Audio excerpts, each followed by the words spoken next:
vícios, perfeccionismo, medo, culpa, são apenas, vamos lembrar, alguns sintomas, né, ou sinais, né, externos dos efeitos que a vergonha, nos aspectos mais banais e visíveis da nossa vida, ou seja, na nossa saúde mental, física, né, a nossa imagem corporal, e isso vai e reverbera no quê? Na nossa relação com as pessoas, na nossa relação com o nosso trabalho, na nossa relação com o nosso parceiro, com a nossa parceira, na nossa relação com os nossos filhos, na nossa relação com o dinheiro, na nossa relação com o trabalho.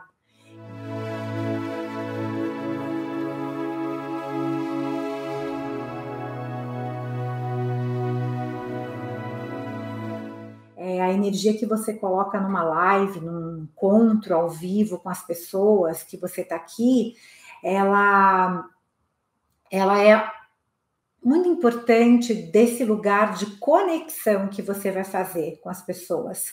Então, mesmo que a pessoa não esteja na hora te vendo, te ouvindo, né? A hora que ela vai te escutar, ela vai se conectar com o teu conteúdo, tá? Ela vai se conectar com você, ou não.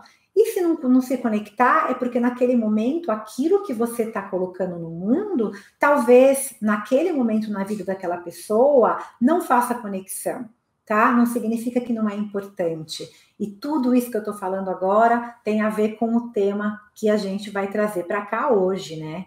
Que a ideia é a gente falar sobre coragem, poder, né? Vergonha, medo, procrastinação, falar também sobre paralisia, que tal?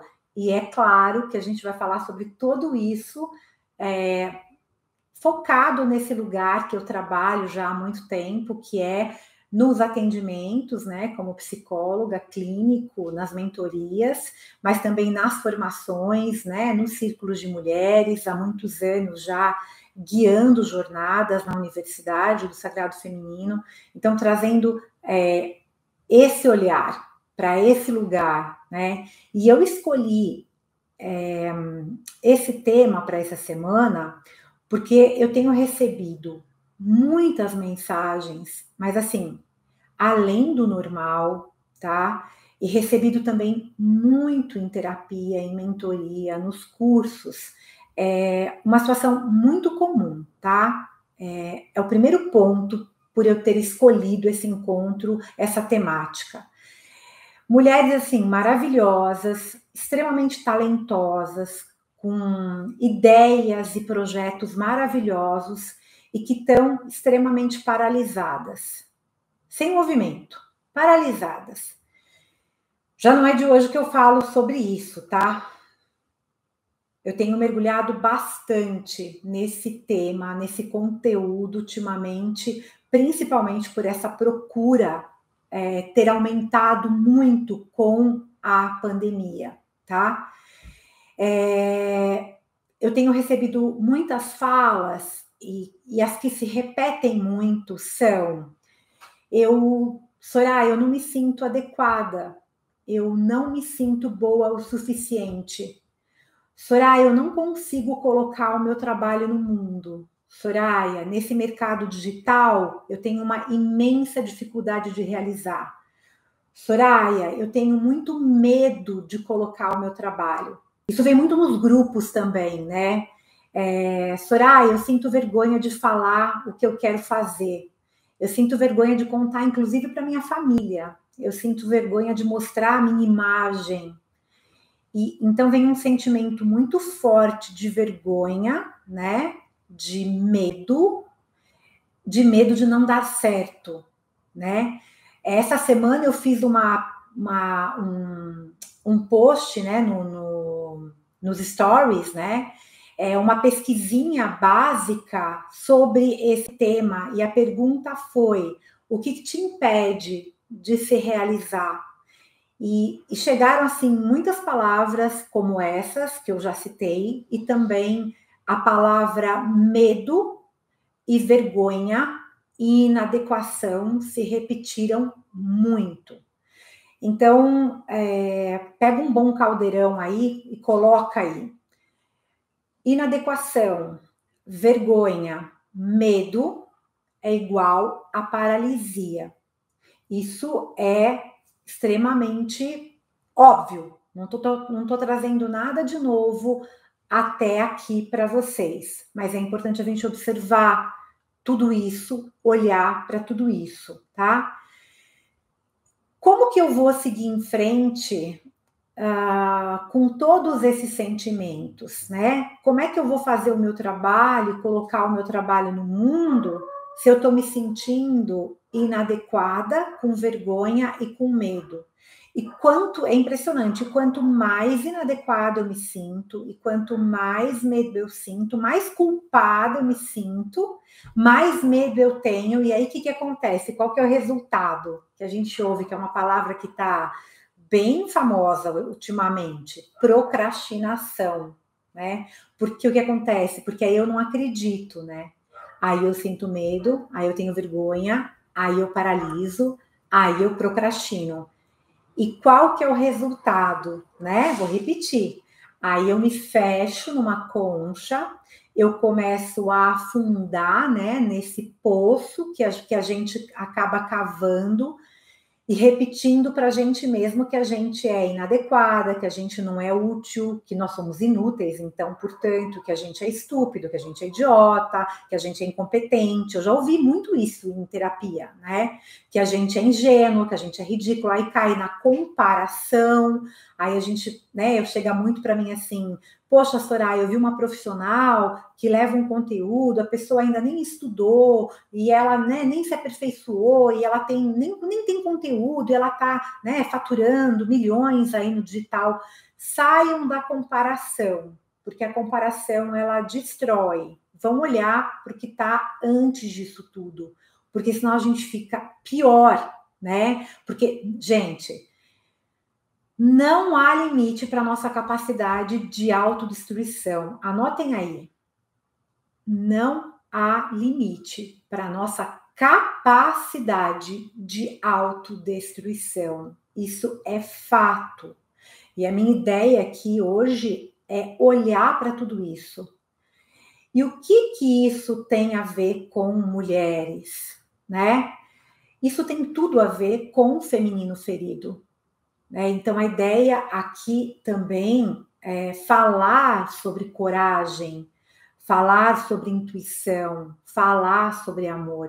Eu vou começar com uma pergunta bem interessante e eu quero que você pense nisso e o que isso reflete dentro de você. Mulher de poder. Repete aí algumas vezes para você. O que você sente quando eu falo isso? Mulher de poder. A palavra poder é uma palavra super complicada para a mulherada. E eu estou falando isso, gente, baseada nessa experiência que eu tenho como mulher e trabalhando com mulheres eu tenho 54, né? Eu trabalho há muitos anos com mulheres, tá? Então, a palavra poder, em primeiro lugar, ela denota, né? Ela traz um sentimento de, se a gente for buscar até no dicionário, vocês podem buscar aí no dicionário de vocês, né? Ela fala algumas coisas bem interessantes, tá? Depois eu vou trazer, não vou trazer o do dicionário, mas assim, eu coloquei num story também o que é poder para você. E muita gente colocou, né? Que a palavra poder fala sobre conquistar, fala sobre devastar, fala sobre subjugar, fala sobre explorar, tá? Então, vamos lembrar de uma coisa falando sobre mulher de poder. A nível de inconsciente coletivo, uma mulher de poder, isso é inconsciente coletivo, tá, gente? Isso não sou eu que estou falando, isso é pesquisa científica, tá bom? É pesquisa e eu vou trazer essa pesquisa já para gente. A nível de inconsciente coletivo, né, uma mulher de poder é uma mulher sozinha. Uma mulher de poder, ela não dá certo no relacionamento. Alguém já ouviu isso, por exemplo? Aí falando numa relação homem-mulher, a gente pode mudar isso, tá? Homens não gostam de uma mulher de poder.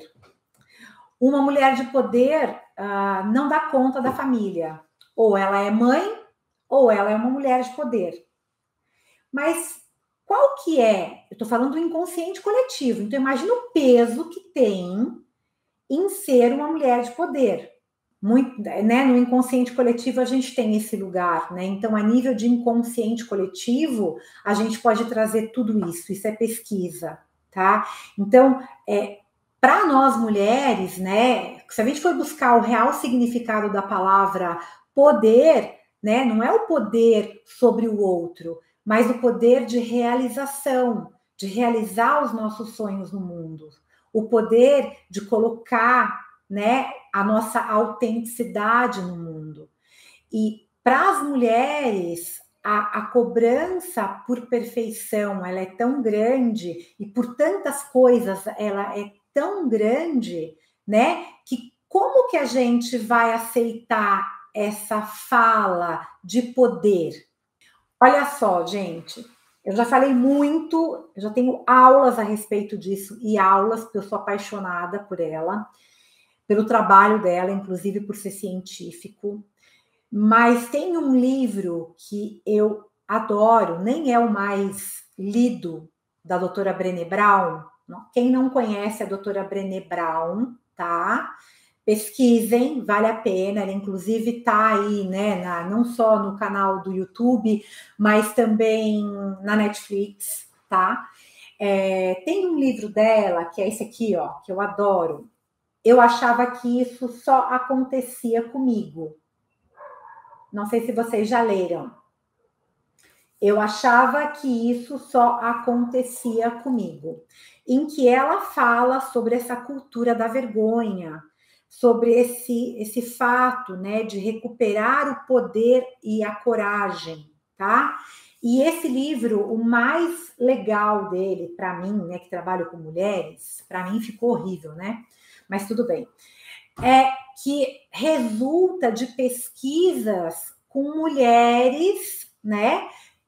E como a vergonha afeta essas mulheres. E a doutora Brené Brown, ela mapeou, se não me engano, eu acredito que foram 12 áreas nas quais as mulheres lutam para conseguirem ter resultado na vida. Ou seja, a gente quer ter sucesso, a gente quer, né, ser uma mulher de poder, fazer conexão, gerar conteúdo, colocar os nossos cursos em andamento, nosso trabalho, porque quando a gente está falando, né, de poder feminino, de intuição, de fazer conexão com o nosso público, de poder gerar um trabalho de abundância, de prosperidade, a gente tem muitas coisas que a gente pode fazer, que é estratégia, cronograma, tráfego pago, tem mil coisas que a gente pode fazer que a gente conversa sobre isso, não é minha especialidade, dentro de uma mentoria. Mas antes disso, tem uma batelada de coisas que a gente tem que olhar. Que se a gente não olhar, não adianta nada a gente colocar o nosso trabalho no mundo se ele não é autêntico, se a gente não mapeou esse lugar, né? Se a gente não olhou o que nos impede, né, de se colocar, de ter coragem, né, de se mostrar. Vocês imaginam 12 áreas, né? É muito interessante isso, tá? Eu quero ver se vocês se identificam com essas áreas, com uma ou com todas essas áreas. Eu vou falar um pouquinho de cada uma dessas áreas, tá? E isso é uma pesquisa. Lembrem-se que a doutora Brené Brown, ela é uma pesquisadora, mas eu não vou trazer só essa pesquisa. Eu vou trazer também o quê? E como que a gente pode fazer, então? Se a gente tem tudo isso nesse inconsciente coletivo, como que a gente combate tudo isso? Aí eu vou trazer a minha visão. Vou trazer uma visão um pouco mais clínica, mas uma visão também do trabalho que eu faço, né? Como que a gente pode fazer isso tudo? Olha só, eu quero ver se vocês se identificam com algum desses aspectos, né?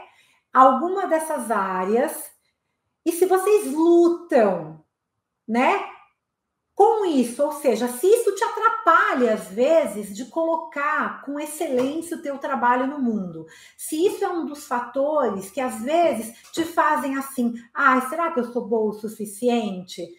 Deixa eu pensar melhor, será que eu sou boa o suficiente?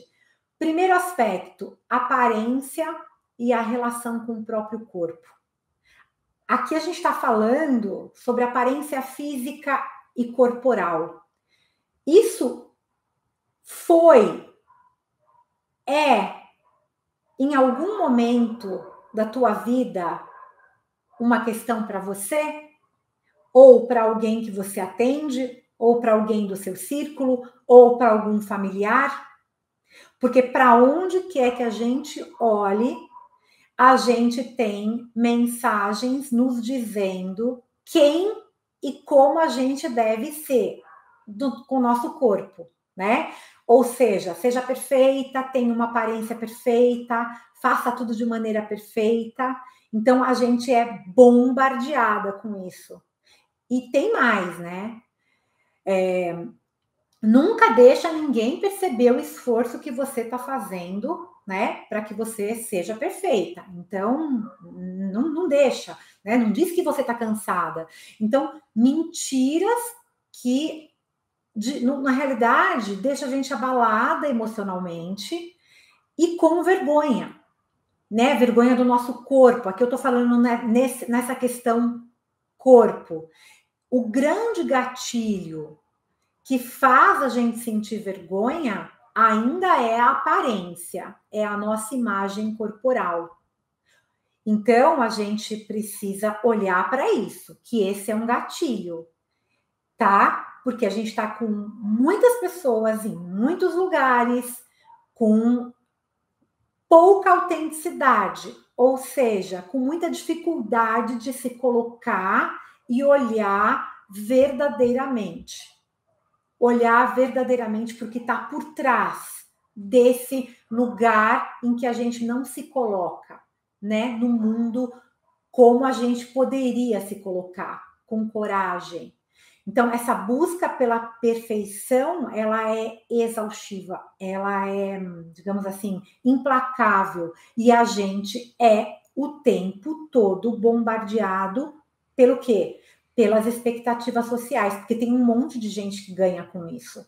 Um monte de gente que ganha com esse corpo perfeito. Por exemplo, quem? Indústria farmacêutica, né? Não estou falando que tem coisas só ruins aí, né? Mas vamos falar a verdade? Tem muita gente ganhando com isso, tá? Então isso muitas vezes nos impede, é um dos fatores, né? Um outro fator importante, a maternidade. Gente, é um desafio muito grande. E tem uma pergunta que está muito no inconsciente coletivo e que vem muito, né? Eu tive uma paciente que eu recebi que é uma excelente, ela trabalha com liderança numa marca muito grande. Ela decidiu ser mãe um pouco mais velha e ela trouxe para mim que ela não ia, o quanto seria difícil para ela lidar com todos os papéis que ela ia ter que lidar, ser mãe, ser esposa, ser isso, ser aquilo, dividir, né? Mas eu pensei assim comigo e trouxe, óbvio, isso em terapia, mas espera aí, a gente tem um companheiro ou uma companheira para dividir isso tudo. O marido não é um terceiro filho. A maternidade, ela precisa ser dividida, a não ser que você escolha ter uma maternidade de carreira solo. Aí é um outro lugar. Então, é um peso isso, né? E isso, às vezes, será que isso vai me impedir de ser uma boa empresária? Né? Tem uma outra questão muito importante, né? Que a doutora Brené Brown coloca, que eu gosto muito dessa parte que ela fala nesse livro, a família, né? Ou seja, mulheres extremamente sensíveis à opinião da família. Se identificou? Ou seja, eu crio uma expectativa tão grande de aprovação do meu pai, da minha mãe, da minha família com o que eu realizo, que é um pouco diferente do que eles gostariam, que eu não me realizo, que eu acabo não me realizando profissionalmente. Alguém se identificou até aqui com algum aspecto? Alguém se identificou com esses sabotadores, né? Um quarto aspecto importante para a gente trazer aqui, né? Mapeando o que nos impede, né, de exercer essa potência, exercer esse lugar, essa mulher que a gente veio ser, essa né, força, essa potência intuitiva, a criação dos filhos. Lembrando que criar é diferente de maternidade, porque quando a gente fala da maternidade, a gente fala da nossa relação emocional com as crianças, né? E quando a gente fala de criar, é a nossa preocupação em como criar os filhos, né? Os seus filhos, né? Qual, né, o exemplo que eu vou dar para essas crianças? E isso é uma questão que acaba atrapalhando essa mulher do quê? De evoluir, porque ela fica presa nessa preocupação como sendo uma responsabilidade só dela. Não é uma responsabilidade só dela, tá? Tem um outro fator muito importante, né? Que é dinheiro e trabalho. As mulheres têm muita dificuldade em lidar com isso. Será que eu vou conseguir lidar com o dinheiro que eu ganho? E se eu ganhar mais que a minha companheira ou que o meu companheiro? Será que eu vou conseguir realmente ser merecedora de dinheiro? E se eu for, será que eu vou conseguir administrar? Será que não vai dar muito trabalho? Fica um conflito, gera-se um conflito, porque no inconsciente coletivo, mulher de poder, né? Se eu tenho poder, eu posso ultrapassar, eu posso, né? Mas não é esse lugar que a gente está buscando aqui. Tem um outro aspecto que a doutora Brené Brown traz aqui, que é a questão da saúde física e mental, que é eu observar muitas vezes que eu quero fazer pelo outro e não faço por mim. Então, eu acabo não colocando o meu trabalho no mundo, que eu estou tão esgotada, estou tão estafada, que eu quero que o meu trabalho seja potente, que o meu trabalho seja multipotencial, que eu quero ser validada por esse trabalho, mas eu não cuido da minha saúde física. Eu não tenho tempo para mim, que é o arquétipo, né, no curador ferido, né? Eu vou lá, ajudo, faço, realizo para o outro, e quando eu chego em casa, eu estou destruída, tá? Um aspecto fortíssimo que a doutora Brené Brown coloca também, né, mapeando esse lugar da não realização da mulher, é a sensualidade e a sexualidade. Problemas com a própria sexualidade faz com que as mulheres não se sintam o quê? Poderosas, ou seja, não está rolando uma relação saudável com um casal. Às vezes acontece uma traição e a mulher escuta da família o quê? Ah, você estava trabalhando demais. Você estava muito dedicada no seu trabalho, você só focou na sua carreira. Então, essa pessoa foi encontrar fora o que não tinha dentro. Gente, é muito pesado, né? É muito pesado. Então, vocês pensam que é só a gente encontrar um marketing digital bem feito? Que é só a gente ter uma imagem bonita no Instagram? Não é só isso. E bancar com tudo isso. Um oitavo ponto que a doutora Brené Brown traz é o envelhecimento. Nós mulheres acreditamos que envelhecer é inadequado. A gente tem toda uma indústria por trás disso, que o tempo inteiro diz pra gente que é inadequado. Nós acreditamos que não dá mais tempo quando a gente envelhece, sabe? Ah, já tô com 54 anos, eu já fiquei para trás, já fiquei... Gente, isso tudo impede que a gente, às vezes, se permita ousar, se permita ter coragem de colocar um trabalho novo no mundo. Às vezes a gente trabalhou, eu atendi uma paciente que trabalhou a vida inteira na empresa do marido e chegou um momento que, né, enfim, ela fechou um ciclo e ela lançou um produto e ela tá, assim, uma super empresária de sucesso, não tinha experiência nenhuma, assim, lá com seus 58 anos. Imagina se ela acreditasse, né, nesse gatilho. Um outro gatilho aí que a gente tem, né, que é muito forte, que impede a gente de colocar o nosso trabalho no mundo, impede a gente de colocar esse poder e essa coragem, né, é é a religião e os dogmas. Eu não estou falando nada contra a religião, nada contra. Mas muitas mulheres que querem empreender, que querem ter sucesso, que querem crescer, se sentem envergonhadas por causa do que aprenderam na sua religião. E aí isso gera um conflito. E isso é fato.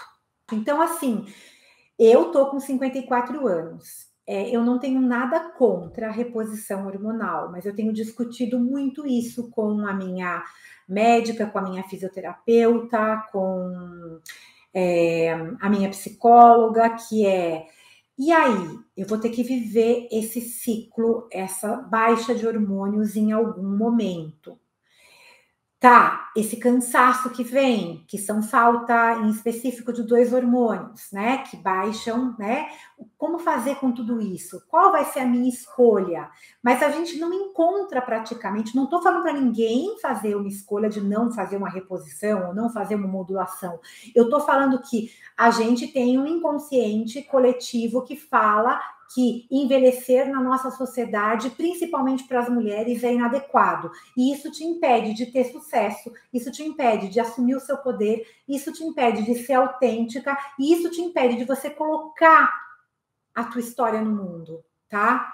E aí eu cheguei em religião e dogmas. E aí a gente vai para os estereótipos, né? Para os rótulos que a gente mesmo coloca em relação às mulheres. Por exemplo, para eu ser uma mulher de sucesso, é melhor eu não ter um relacionamento, porque aí eu vou ter que abandonar a minha família. Gente, quem foi que disse isso? Eu vou perder a minha qualidade de vida se eu for uma mulher de sucesso, se eu for uma mulher realizada profissionalmente, né? Tem aquela fala assim que sucesso no trabalho, né? Não vou ter sucesso no amor. Crença, gente, não é verdade. Só que está no inconsciente coletivo. Isso te impede do quê? De acessar esse lugar. Então, vocês vêm buscar, né? Esse lugar de, nossa, Soraya, como que eu lanço um projeto? Gente, não é a minha especialidade de marketing digital. Aliás, eu sou muito cara de pau, porque eu sou, assim, quando eu comecei nos cursos online, eu era uma analfabeta digital. Agora eu tô, tipo assim, na pré-escola, tá bom? Então, não é o meu dom, tráfego pago, eu entendo um pouco de tudo isso, mas não é o meu ensino, não é esse. Mas sim de você ter uma imagem autêntica, que você se conecte com você e assim você consiga olhar para tudo isso que está por trás da sua não conexão. Porque aí a gente cai no quê? Que a doutora Brené Brown fala belamente nesse livro, na dificuldade da nossa livre expressão, que é de falar aquilo que você acredita. De se colocar no mundo. Por quê, gente? Por que será que a gente tem essa dificuldade? Por que a gente tem vergonha de falar num vídeo no Instagram? Por que a gente tem dificuldade de se expressar livremente? Por quê, gente? Porque historicamente, eu não estou trazendo nenhuma conversinha do boteco. Poderia até ser do boteco também, que a gente pode conversar no boteco também. Timidez também pode ser um fato. Também não dá para a gente desconsiderar a timidez. Não dá para desconsiderar. Medo de não ser aceita. Sim, mas a gente tem historicamente mulheres que foram o quê? Silenciadas. Mulheres que foram caladas, mulheres que foram julgadas, mulheres que foram mortas porque se expressaram, mulheres que ainda são. Vocês acham que isso no inconsciente coletivo reverbera como? Tem muita coisa, tem aquilo que a gente compreende e tem aquilo que a gente não compreende. E aí a doutora Brené Brown, ela fala sobre a sobrevivência e traumas, né, que é esse instinto, né, aí ela traz os abusos, ela traz essa questão dos traumas que a gente tem. Eu não vou me estender aqui agora, porque isso aqui daria, assim, tipo umas 10 lives, só para falar. Eu vou me aprofundar mais, eu me aprofundo muito nas formações sobre isso, mas é muito importante porque a gente está falando do quê? De você colocar o seu trabalho no mundo.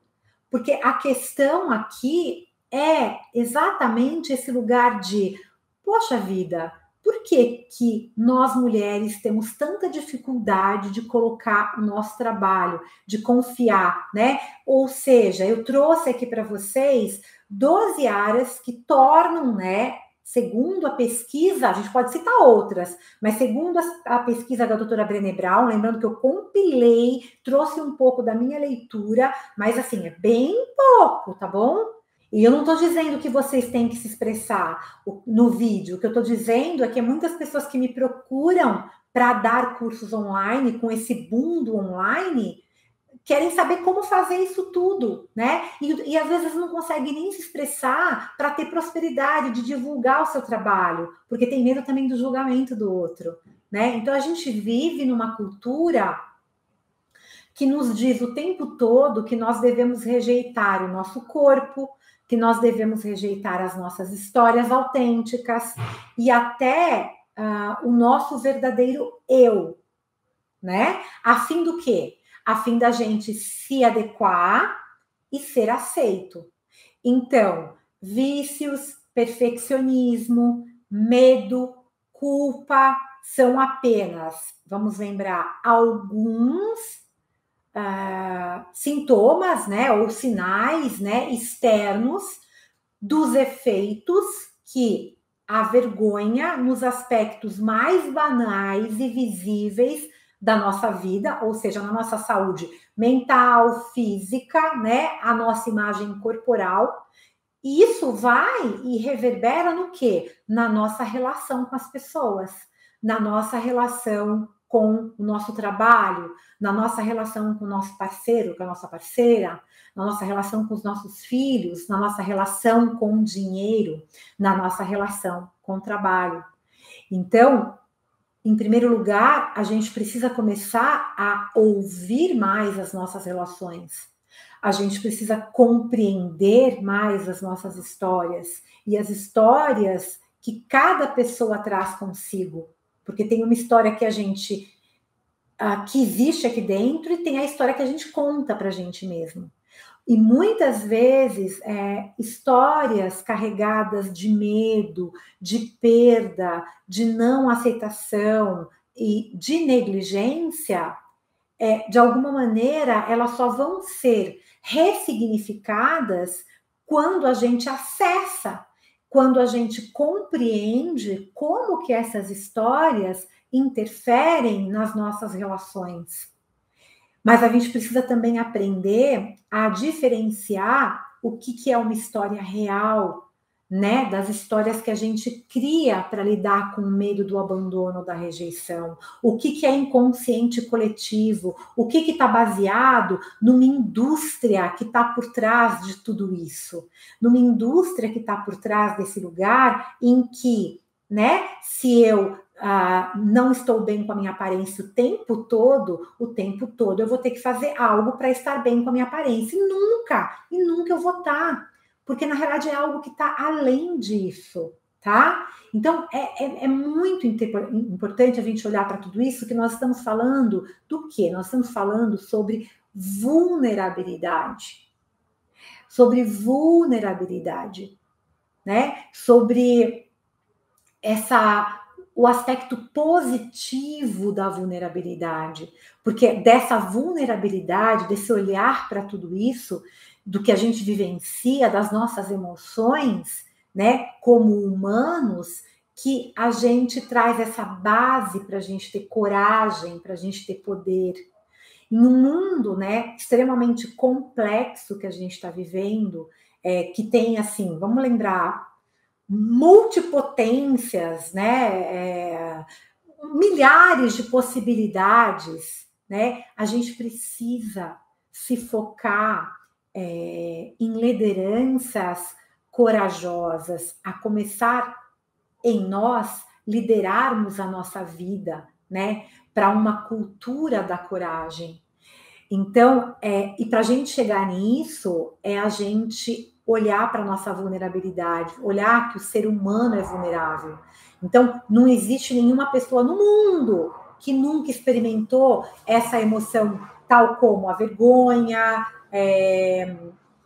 a incerteza, o medo da exposição, isso é natural. E a coragem, gente, para a gente trazer a coragem, ela é uma... A gente pode falar que para a gente desenvolver a coragem, num termo mais técnico, eu não gosto muito de passo a passo, apesar de que me disseram que é ótimo passo a passo, fazer carrossel no Instagram, né? Ai, gente, eu sei, mas dá um trabalho, né? Fazer arte. Como pode melhorar? E olha só, quem quiser fazer um carrossel aí disso, fica muito legal, né? A coragem, ela é um conjunto de 4 habilidades que a gente tem que desenvolver. A primeira habilidade é lidar com a nossa vulnerabilidade. A segunda é viver os nossos valores. E quando a gente fala de valores, é aquilo que não é negociável. Tudo pode mudar, mas tem algo que não é negociável, tá? Perder conexão, por exemplo. Quando eu decidi trazer meu trabalho para o online, como uma analfabeta digital, agora eu já falei para vocês que eu estou na educação infantil já, o que não era negociável? Perder conexão com as alunas. Perder conexão não estava na negociação. Ah, não, gente, tudo bem. O que eu posso fazer? Tanto é que as minhas 2 primeiras formações foram ao vivo. Porque eu não queria, não era negociável, é um valor da minha coragem de colocar o meu trabalho, mesmo sendo uma analfabeta digital, era viver esse valor. Tá, eu sou vulnerável, não sei mexer nessa plataforma, XYZ, não sei fazer isso, mas tem um valor que para mim aqui não rola. Eu quero manter a minha conexão com as alunas. Como é que eu consigo isso? Vocês me garantem que dá para manter isso? E a gente faz isso, né? Para quem faz formação com isso, sabe que a gente faz. Terceiro ponto, né? Que vem desse conjunto de habilidades para a gente desenvolver a coragem, né? Que é importante. Ter confiança. E a confiança, ela vem desse lugar do coração. Confiar, fiar. E aí a gente vai chegar em outro aspecto depois. E o 4, né? Conjunto de habilidades que a gente tem que desenvolver, né? É a gente aprender a crescer. Aprender a crescer. E o que é aprender a crescer? Lembrar que a gente tem que ser adulto, né? Que a gente tem que amadurecer as nossas incertezas. Eu tenho medo de não ser aceito. A gente vai ter que crescer. Da onde veio isso? A gente vai ter que escavar, né? Cavocar, encontrar com a mulher selvagem, encontrar aquela loba lá no meio do deserto e encontrar o que é isso, né? E é muito interessante que para a gente realmente acessar essas habilidades, a gente precisa ter lugar para falar sobre elas. E essas habilidades, elas se refletem na nossa vida afetiva, na nossa vida profissional. Então, algumas pessoas falam assim, não, mas esses ensinamentos não servem para a nossa carreira. Claro que eles servem. Né? Fazer as pazes com os nossos medos é super importante. Então, do meu ponto de vista, como psicoterapeuta, como mulher que trabalha com mulheres, que guia mulheres, que leva mulheres não só a guiarem outras mulheres, mas encontrarem um lugar melhor no mundo, porque é isso que me inspira. Esse lugar, mulheres que se sintam pertencendo e façam conexões, porque o propósito do meu trabalho é pertencimento, conexão, para que você possa, então, colocar o seu trabalho com autenticidade e possa ter sucesso no seu trabalho.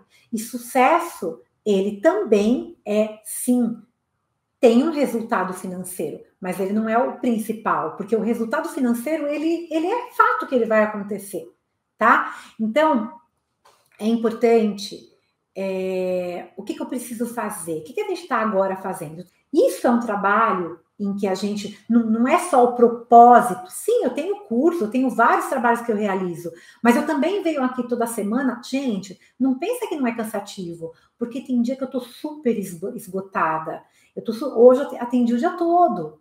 Então, assim, mas vir aqui falar, trazer um assunto para vocês que faça conexão, que faça sentido, que ofereça para vocês também um caminho que vocês possam, né, dar pistas, né, para que vocês possam ir, dá trabalho, né? Até onde eu cheguei, oferecer para vocês isso, unindo esse aspecto empírico, esse aspecto intuitivo, esse aspecto clínico como psicóloga, mas também científico de uma pesquisadora, um livro, uma biografia, uma bibliografia que vocês possam ter.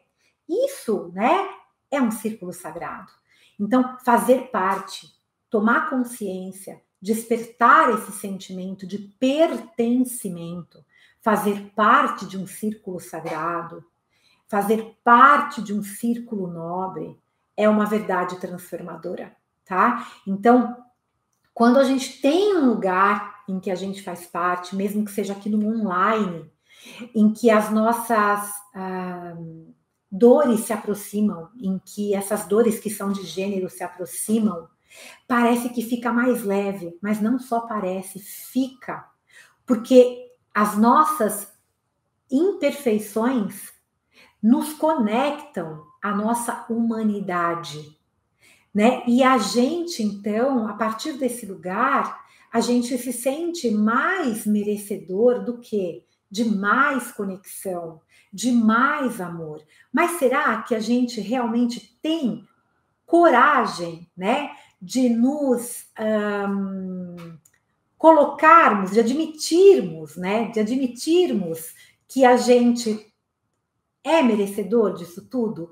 Será que a gente tem coragem também de admitir que a gente é imperfeito? Né? A gente não pode tratar os outros com compaixão, com empatia, se a gente não tratar a gente mesmo. Né? Então, será que há a possibilidade de a gente passar a olhar para as nossas reações ou, né, as reações das outras pessoas com mais compaixão, com mais empatia? Então, olha só, gente, que interessante, né? Quando a gente coloca assim, é muito importante você focar nessa integridade, independente da situação que você está vivendo.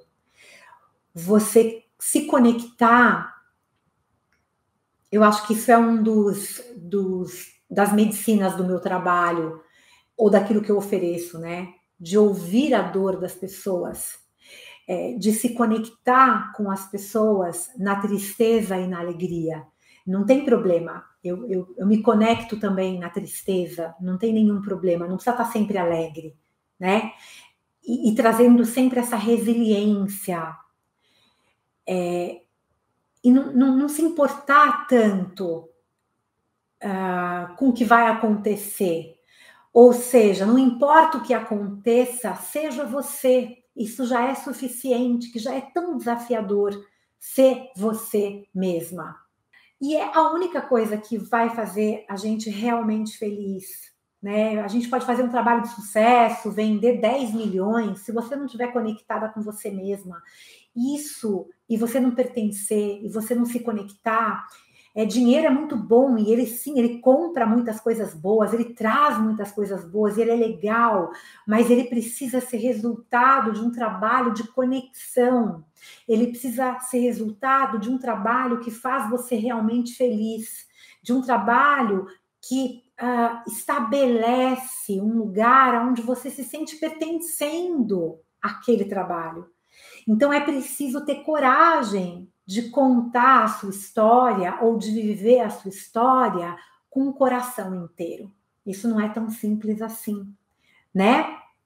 Então, gente, a gente está vivendo hoje um momento num ambiente super competitivo, que continua sendo super competitivo, inclusive entre mulheres. Então, é necessário, sim, a gente ter esse círculo nobre para a gente conversar sobre esse competitivo, que está tudo bem, que a gente aprendeu assim, que a gente foi colocada nesse lugar e a gente acabou, né? Aí a gente pode falar das constelações sistemicamente reproduzindo isso, mas a gente só vai sair disso com muita empatia e muita coragem, porque é preciso ter coragem para ser bem-sucedido.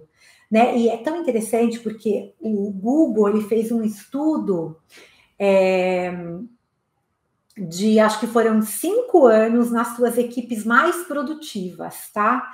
E ele descobriu, olha que lindo isso, que a segurança psicológica baseada na empatia, na confiança e na vulnerabilidade é o fator mais importante para essas equipes mais produtivas. Gente, isso é Google, isso não é Soraya Mariani, isso é pesquisa, entendeu? Eu não estou só trazendo uma visão empírica sobre coragem, poder, procrastinação.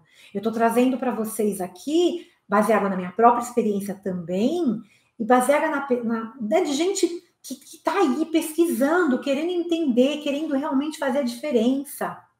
Então, se você quer ser bem-sucedida, quer, né, colocar o teu trabalho no mundo, o fator mais importante é você ter essa segurança psicológica baseada nesse lugar de confiança, nesse lugar de empatia, nesse lugar onde há vulnerabilidade. Onde a gente encontra isso hoje entre as mulheres? Num círculo nobre, num círculo sagrado. E quando eu falo sagrado, eu não estou dizendo que sagrado feminino é apenas isso ou aquilo. Eu estou dizendo que sagrado feminino é empreendedorismo também. Sagrado feminino é também a gente ter estratégia. Mas antes, a gente se conectar com tudo isso que está aqui dentro e com o que está ao nosso redor. Lembrando que tudo que é inteligência artificial substitui sim hoje muitos trabalhos, mas nunca aquilo que só a gente como humano pode fazer, que é o quê? A ligação, a conexão entre as pessoas. Então, todos os meus trabalhos são baseados nesse espaço de conexão, nesse espaço de fazer acontecer um lugar de pertencimento para que a vulnerabilidade possa se apresentar, para que a gente possa contar a nossa história. Como é que eu vou colocar isso? É importante a gente ter um lugar em que a gente tenha pessoas, não só familiares, que a gente possa dividir os nossos afetos. E isso é vulnerabilidade. Isso faz parte de ser eu mesma e de perder o medo. Então, esses dois princípios, né, que é ser eu mesma, né, contar as minhas histórias, que são, de alguma maneira, interdependentes, né? Mas eles também são imprescindíveis para a saúde das nossas relações. Então, para o meu sucesso na minha vida, eu preciso olhar para tudo isso. E que a gente tenha coragem para assumir essas nossas imperfeições e aceitar tudo, que está tudo bem em ser vulnerável, né? Em mostrar essas nossas falas, em expor essas nossas dores e em buscar ajuda e essa transformação, porque essa busca por perfeição, ela é exaustiva, ela é implacável e a gente é o tempo todo, constantemente bombardeado por todas essas expectativas sociais que nos ensinam que ser imperfeito é sinônimo de ser inadequado. Então, como recuperar esse poder e essa coragem? Através desse instinto básico. Quando eu falo de instinto básico, de natureza selvagem, eu estou falando daquela parte da natureza que é intocável. Numa metáfora, imagina aquela parte da própria natureza, da floresta amazônica, né, que é intocável. Essa mesma parte intocável existe aqui dentro de nós. É esse lugar que eu quero acessar. É esse lugar em equilíbrio com esse feminino e masculino, honrando a nossa ancestralidade e sabendo que a gente tem sempre um círculo seguro onde a gente possa conversar, mesmo que ele seja online, que seja aqui e que a gente nem sempre possa colocar a nossa opinião verbalmente.